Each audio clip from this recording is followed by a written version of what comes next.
What now? Mr. President, Mr. Speaker, Madam Chief Justice, distinguished members of the Washington State Supreme Court, to our statewide elected officials, members of the Washington State Legislature, and other elected officials from across this state, members of the Consular Corps, fellow citizens, and friends of Washington State across America and around the world. I am deeply humbled by this honor of being this state's 21st governor. And I'm deeply grateful to all those who have made this day possible, and to all those who made our American tradition of freedom and democracy possible. I also want to express my thanks and my deep gratitude to the members of my family, and with your permission, I'd like to introduce them to you now.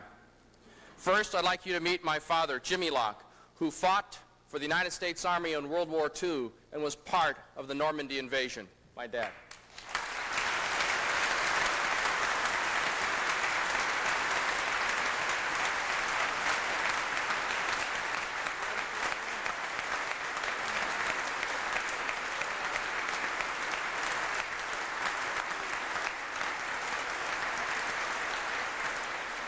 He's quite a showstopper. And I'd like you to meet my mother, Julie, who raised 5 children, learned English to become a United States citizen at the same time that I was learning English in kindergarten, and who went back to community college when she was almost 60 years old. My mom, Julie Locke.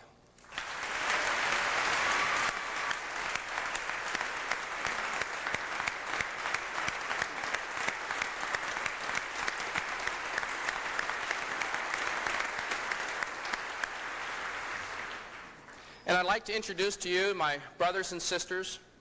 First, my older sister, Marianne Monway, and her family. Here's Marianne.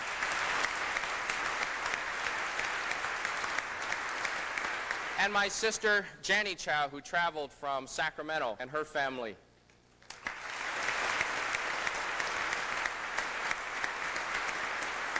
My younger brother, Jeffrey Locke, and his family, Doris.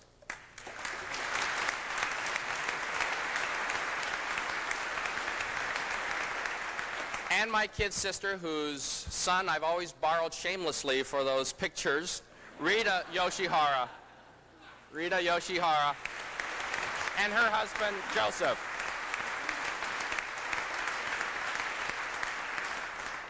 I'd also like to introduce to you Mona's mother and father, my mother and father-in-law, Mr. and Mrs. Larry Lee.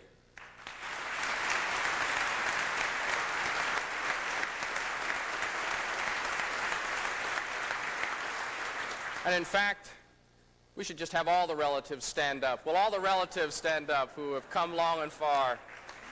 Please stand up. On the Lee side, the Ing side, and the Locke side.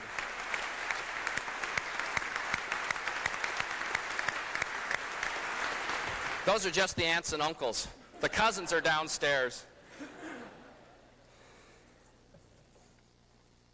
And finally, it's my greatest pleasure to introduce to you a person who has made tremendous sacrifices, who has really, according to many of you, changed my life completely,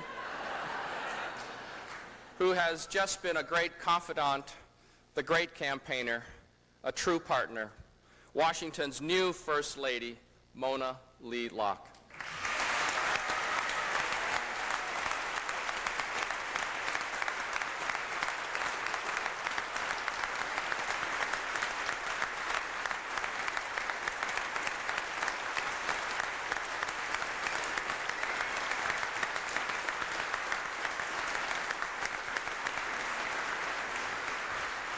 This is truly a wonderful day for the Locke clan, and it's great to see so many relatives return to Olympia for this celebration. And I say return because our family has its roots in Olympia. One of our ancestors, a distant cousin actually, came to Olympia in 1874 and became a leader of the Chinese American community just a few blocks from this state capitol. He acted as a bridge between the Chinese and white communities and became friends with other downtown merchants and the sheriff, William Billings.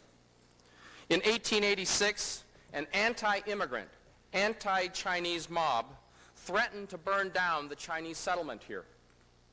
But what happened next is a story that every person in Washington ought to know. Sheriff Billings deputized scores of Olympia's merchants and leading citizens. And those citizen deputies stood between the angry mob and that Chinese community. Faced by the sheriff and the leading citizens of Olympia, the mob gradually dispersed. Not a single shot was fired, and not a single Chinese home was burned. For the Locke clan, that incident helped establish a deep sense and a deep faith in the essential goodness of mainstream American values. Values that reject extremism and division and embrace fairness and moral progress. The value of working together as a community and the values of hard work, hope, and opportunity. Just a few years after that Olympia show of force, my grandfather came to America to work as a houseboy and lived with a Yeager family who lived in a house that's still standing less than a mile from this state capitol. His purpose was to get an education, and so the Yeager family agreed to teach him English in return for work. And like everyone else in our family, my grandfather studied and worked hard, and he eventually became the head chef at Virginia Mason Hospital in Seattle. So while I may be standing less than a mile from where our family started its life in America, we've certainly come a long, long way. 100 years.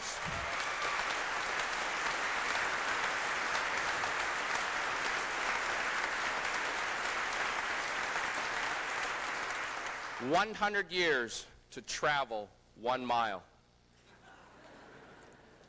And our journey was possible because of the courage of Sheriff Billings and the heroes of Olympia history. And our journey was successful because the Locke family embraces 3 values. Get a good education, work hard, and take care of each other.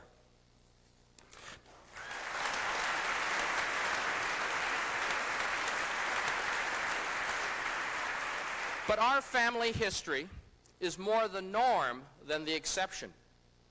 There's Governor Al Rossellini, this state's first Italian-American governor whose parents migrated to America at the turn of the century. There's State Representative Paul Zielinski. Oh, you're over here now.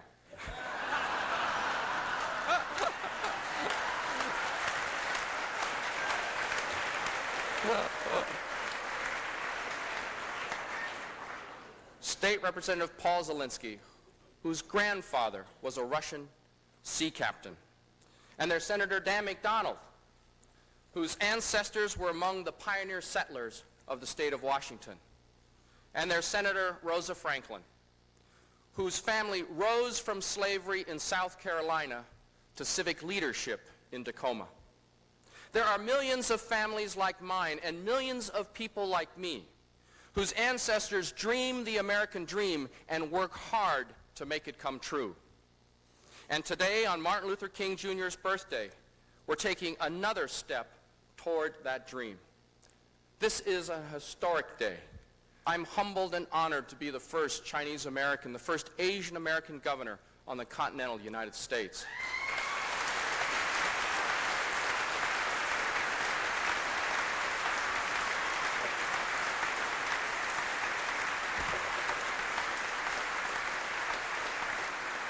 And I am humbled and honored to be the first person of color to be governor of this great state of Washington.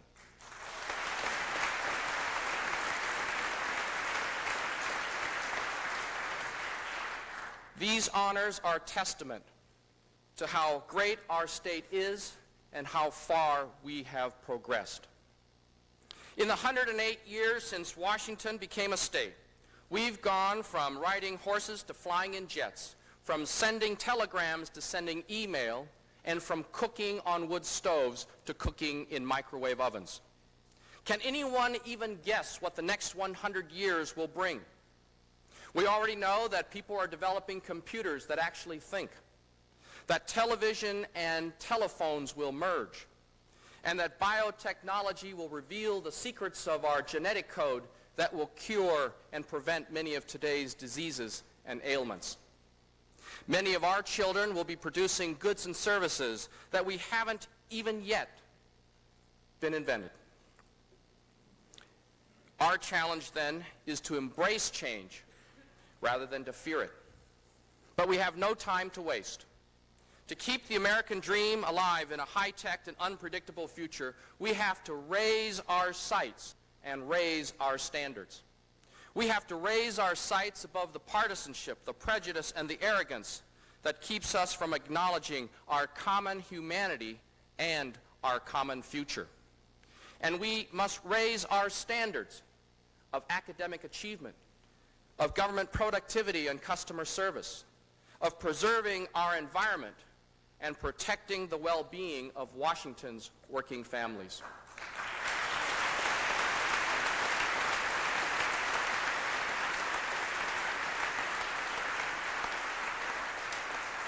The principles that will guide me in this quest for higher standards, and the principles that will guide my response to legislative proposals, are clear and simple.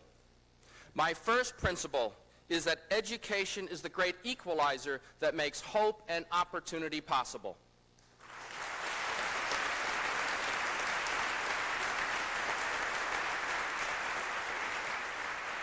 I know that many of you are tired of hearing that, but I intend to keep saying it because I believe in it and because it's true. And that's why I'm passionately committed to developing a world-class education system. In the last century, the drafters of our Constitution made education of our children the paramount duty of this state. But learning is not just for kids anymore. For the next century, the paramount duty of our state will be to create an education system for lifelong learning. A system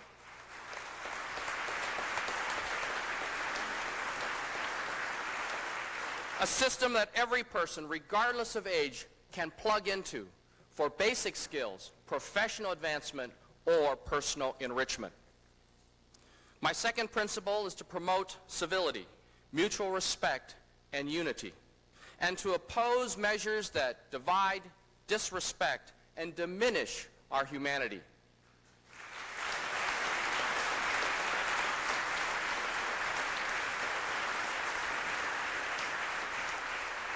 I want our state to build on the mainstream values of equal protection and equal opportunity, and to reject hate, violence, and bigotry.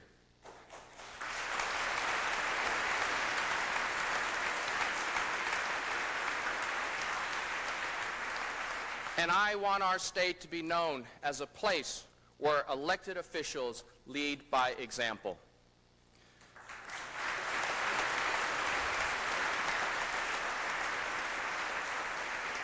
My third principle is to judge every public policy by whether it helps or hurts Washington's working families. Everyone who works hard and lives responsibly ought to be rewarded with economic security, with the opportunity to learn and to advance in their chosen field of work, and with the peace of mind that comes from knowing that the essential services their families need, like health insurance and child care, will be both affordable and accessible.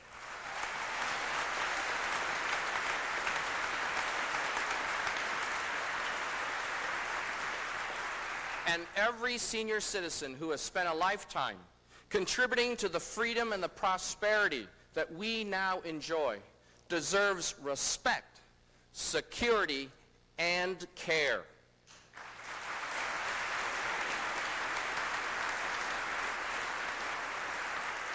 My fourth principle is to protect our environment so that future generations can enjoy the same natural beauty that we so much cherish today. These principles require self-discipline and a commitment not to settle for quick fixes, band-aids, or political expediency.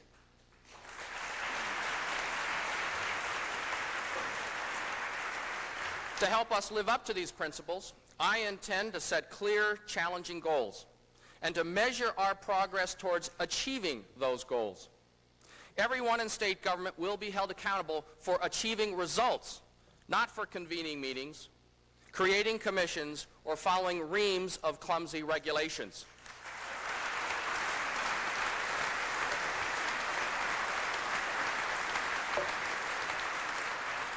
And I want to liberate the creativity and the expertise of state employees and make working for government just as respectable as building airplanes, developing software, or inventing new medical technologies.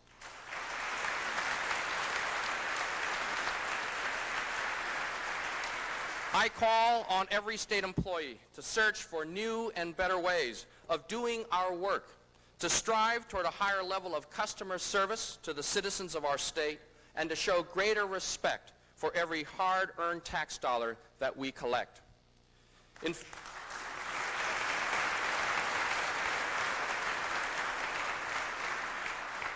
In fact, let's take a moment.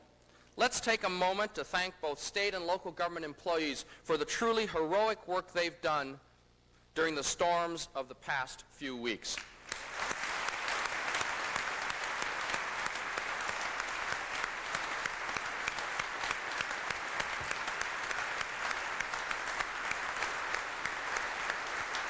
They made visible something that too many of us often don't see, that we truly can't live without basic government services, and that these services are provided by people, dedicated public employees. In the storm and its aftermath, those public employees focused on helping citizens, solving problems, and they achieved results. So let's take and harness that same energy and sense of urgency to solve problems and achieve results in our education system.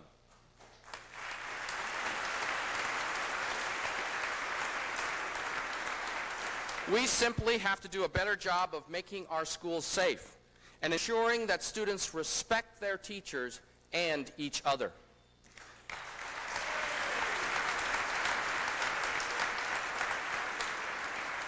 Let's hold our schools and the students accountable for learning and not just for following all the rules or sitting through all the required classes.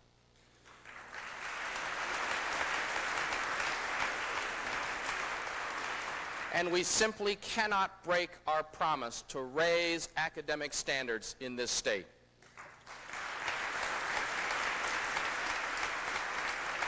Every third grader must read at the third grade level, and every high school graduate must master basic skills and academic knowledge. To meet those ambitious goals, our schools need a stable base of funding, including the ability to pass school levies with the same simple majority that it takes to pass bond measures to build other public facilities.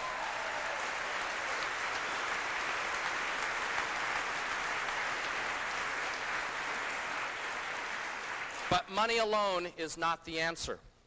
Greater accountability, coupled with more local control and more flexibility, are absolutely critical to improving our education system. To meet the growing demands for education in our colleges and universities, my administration will present a proposal to increase enrollments, to improve quality, and to provide more management flexibility to our college and university administrations while insisting on greater productivity and greater accountability.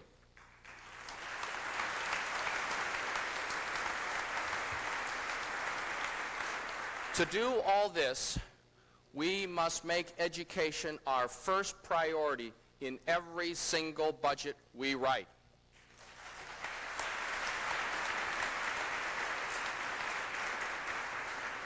That will not be easy. And developing a quality education system depends on sound fiscal and tax policies. That's why it's so important to write budgets that are sustainable beyond the current biennium. And that's why we must maintain a prudent reserve so that we'll have funds to see us through in the time of an economic downturn without having to hurt our schools or to cut vital state services.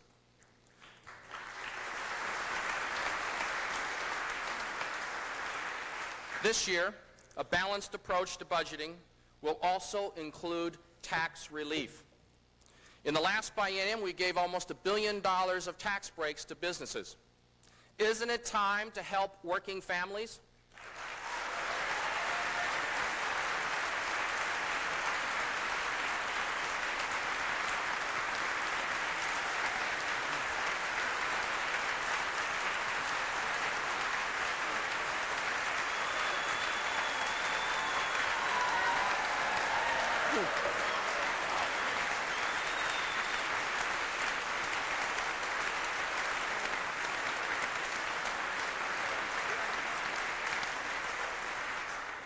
Gee, that's nice.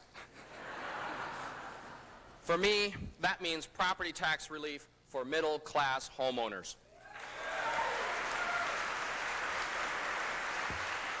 Of course, I also support rolling back the business and occupation tax to the pre-1993 levels.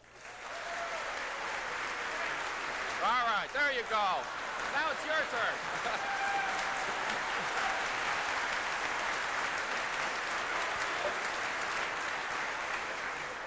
We raised that tax in a time of fiscal emergency.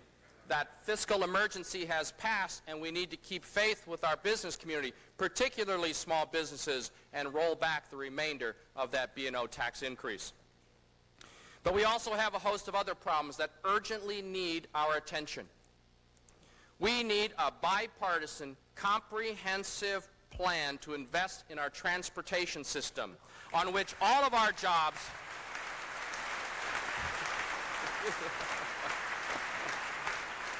a transportation system on which all of our jobs and our economic growth depend.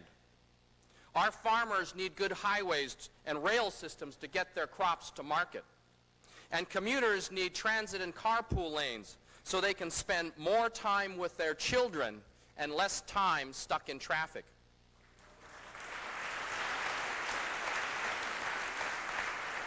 And our ports need a transportation system that supports the growth of our international trade, which generates so many new jobs.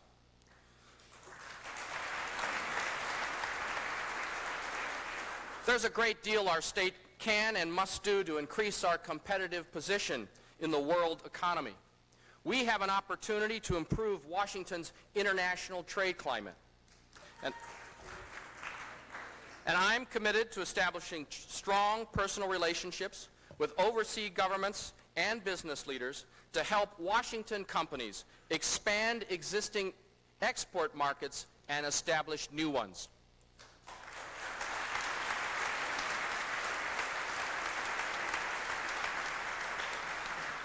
But it's also time to break the stalemate and to make some very tough decisions about how to use and protect our water resources, which have been tangled by a web of conflicts and controversies year after year. And it's time to fine-tune, but also reaffirm our commitment to manage growth, to protect fish and wildlife, and to preserve the vitality of our farms and our forests.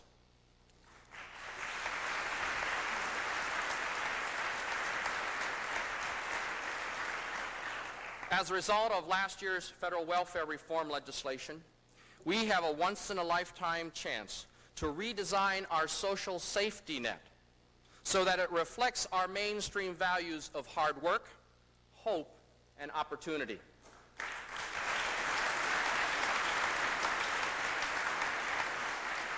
If we do this right, we can reduce poverty and protect children, and that ought to be our purpose.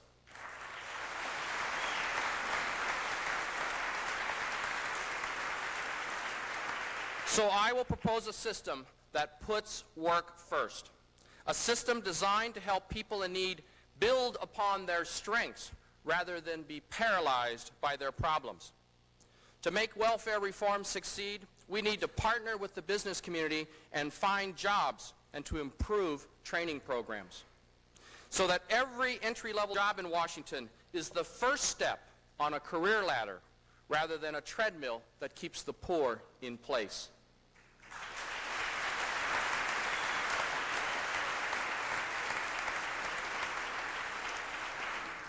And to make sure that we make welfare reform work. Let us make work the solution to poverty.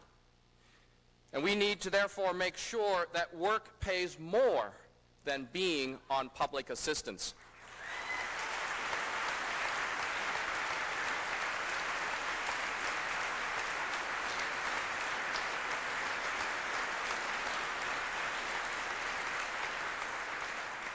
At the same time, we have a duty to ensure that the ill, the elderly, and the disabled live with dignity and respect, and that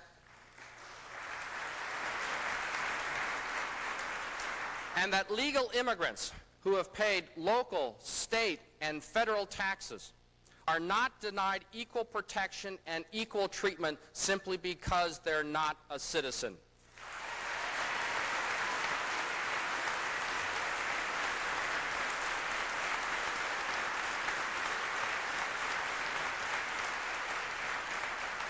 And finally, we've waited too long to fix our juvenile justice system.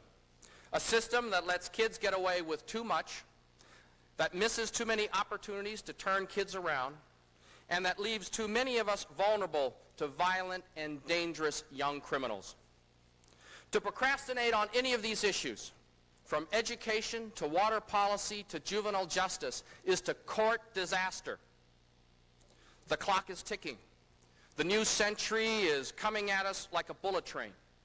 And it's up to us to either rise to the challenge or watch as that train speeds by.